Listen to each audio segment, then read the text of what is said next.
Alright guys, welcome back. Today I am looking at my Terry Ludwigs. I got in 10 Starks too. You can see right there. You may notice that I have check marks. And that's because I did a test on my pastel mat, Clairefontaine. And the ones that have a check on it were the pigments and sticks that did not leave any binder behind and scratched. So as you can see, this is in 10 Starks too. And this reflects which ones did not damage the paper with their binder. If you see that it's an empty box with no check mark, then it damaged the paper and it's not something you want to be using in your artwork. Now, how this happens is all these sticks are made with binder to make sure that they stick together.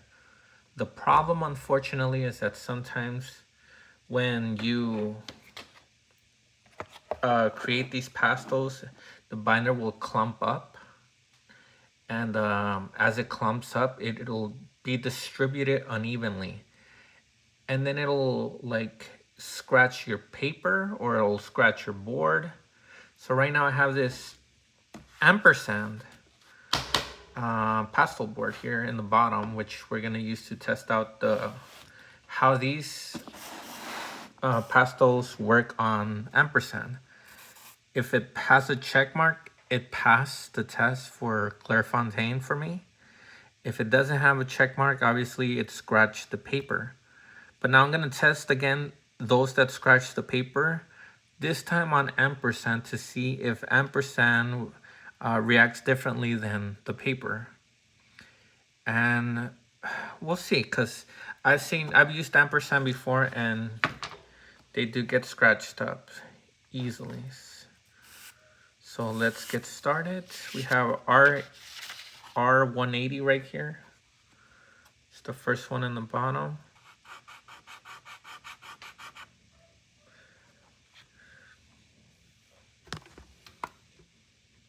And already I can tell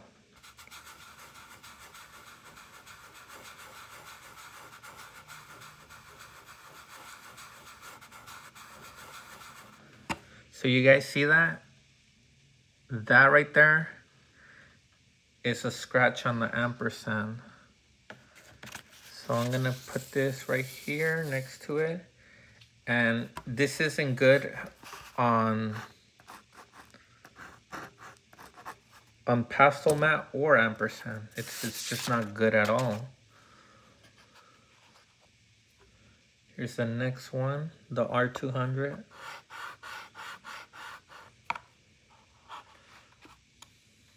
And it looks rich at first. At first you're like, okay, this looks soft, it went well. And if you blend, that's when you reveal all the binder scratches. So you see all of that? There it is, that's the binder scratches. And you don't want that. You definitely don't want that on your paper. So another X. Remember, the empty boxes were already scratching pastel mat paper.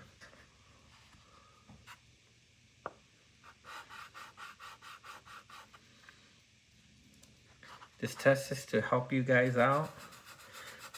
Now, I'm not trash talking. Oh, wow. So this is responding well right here. This one didn't pass on my paper. Oh, there it is. There it is. I guess for these, I guess what you can do is you can do a streak and maybe just do a soft brush and then leave it like that, and then you have a flat color. Obviously, if you continue to dig and dig, it might show up. So I'll put a 1/2 of this. This is just to let me know that it's half all right. It's not too bad. Here comes the V4. These are all, this is Terry Ludwigs in 10 stars too, by the way. If I didn't mention it. And this one is bad. This is so bad that you can see the binder accumulation right there. Or maybe you can't, who knows. Looks a little bit out of focus. But you're gonna see it right here. You can already see the uneven distribution. So now that we are gonna clean up, wow. You can even feel it on your finger.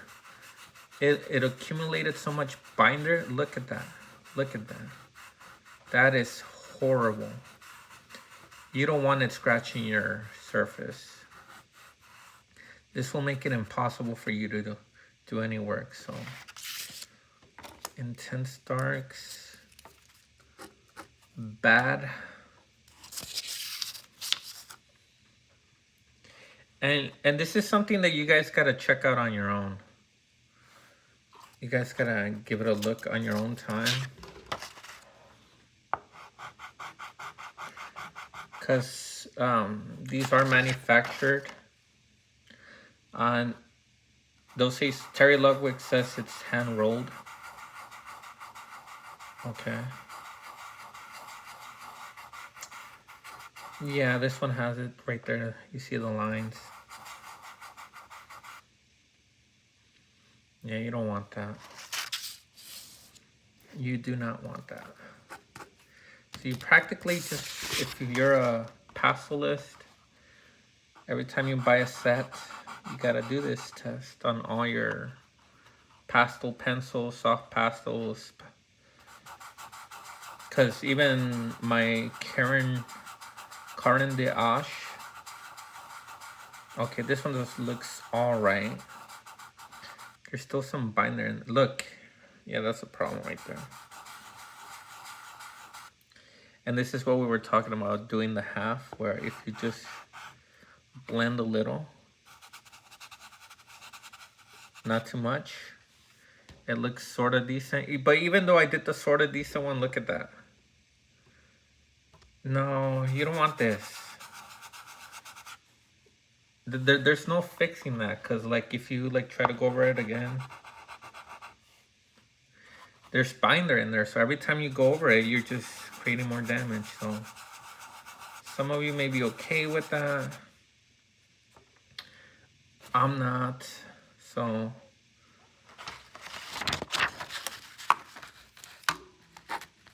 this is failing. And let me show you one that succeeded. The V20 on the third row was a good one, which is this blue right here.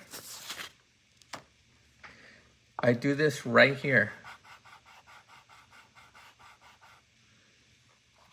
This is one of the good ones that didn't scratch the pastel mat. You see how there's no binder scratch? Everything is evenly distributed. Not a problem. Not a problem. Unlike these other ones that seem to be scratching the entire surface. So I have 290.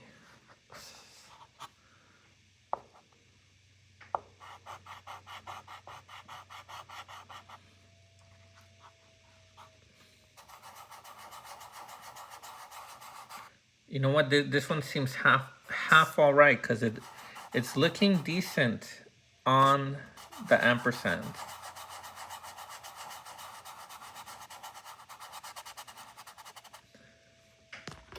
Let's see how it looks on camera. Oh, on camera you can see it a little bit. You can see the uneven distribution right there. But I will give it a half, because I know that if I just do a small soft one,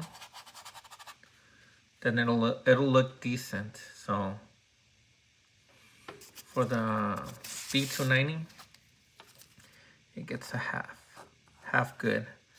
Just gotta make sure that you approach it in a different way. Oh, that sounds horrible. Horrible.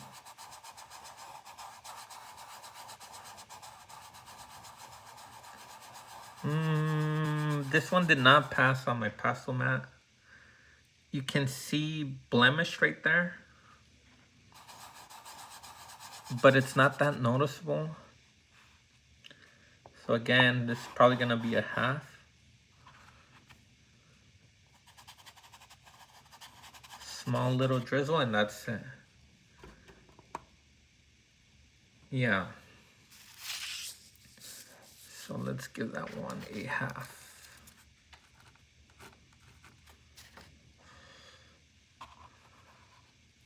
We're not gonna do all the ones that already passed. If it has a check mark, I don't wanna bore you. Those came out great.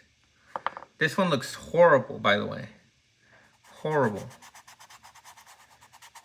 Hey, but it's...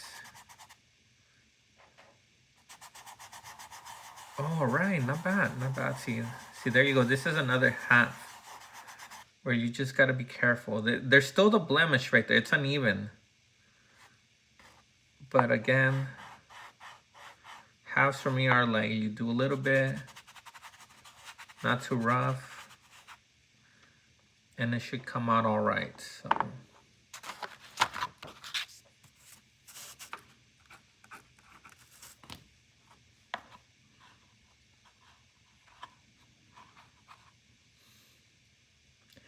All right, guys, bear with me. I know this is a long video, but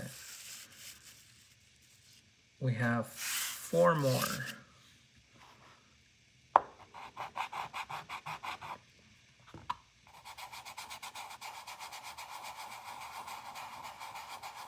There they are.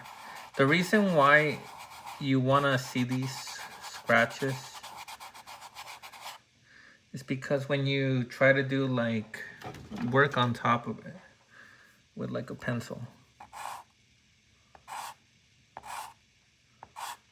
it's gonna affect the line.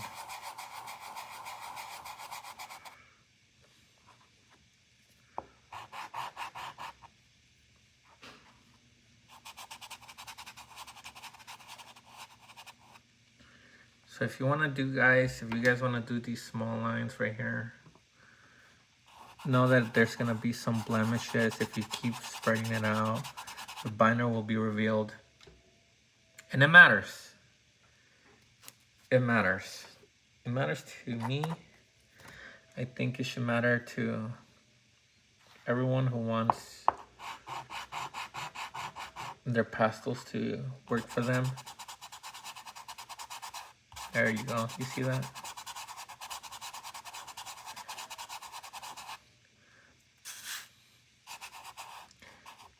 It's so clumped up right here. I can feel the texture. And if I can feel the texture, then I don't want it. I don't want it. I think this is the worst one in my box set. Right there.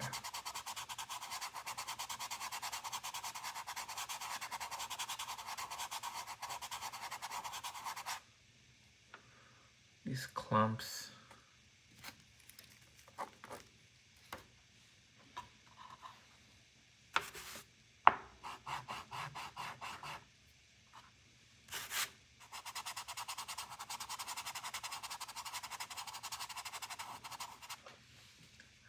This one seems good. I see the blemish here. So this is gonna be one of those halves. There you go, half.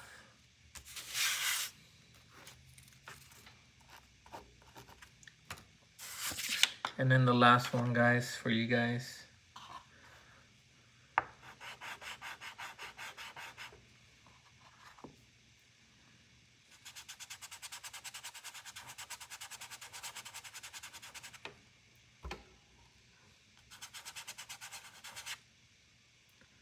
The blemish is right there, but we can chalk it up to a half as well. A light, no pressure blend.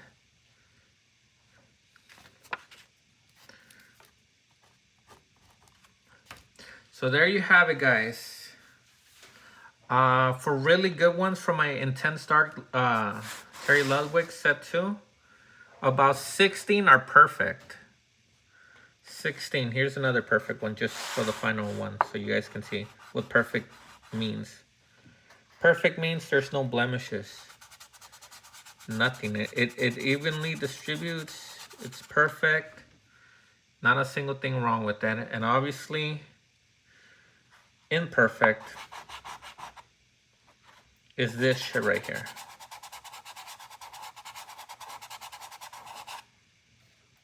Where you get these fucking weird marks on the side. So there you guys go. Out of my 30, 16 were about good. And then 1, 2, 3, 4, 5, 6, 7 were half decent, where you can still experience some binder accumulation. But if you blend it just lightly and tap it lightly, like, then you might be able to like get away with it. But other than that, 1, 2, 3, 4, 5, 6, 7, 8. So 3 up here. Were really bad, where the binder was just so bad that it damaged the paper, and you don't want that. And this is ampersand pastel board, so it's damaging the pastel ampersand board. It damaged the Clairefontaine, and it's gonna damage your Canson velvet Metanus. So guys, happy pasteling. Oh, I think I saw that from Emma Culver. But anyways, always check your pastels, because not everything's gonna be perfect.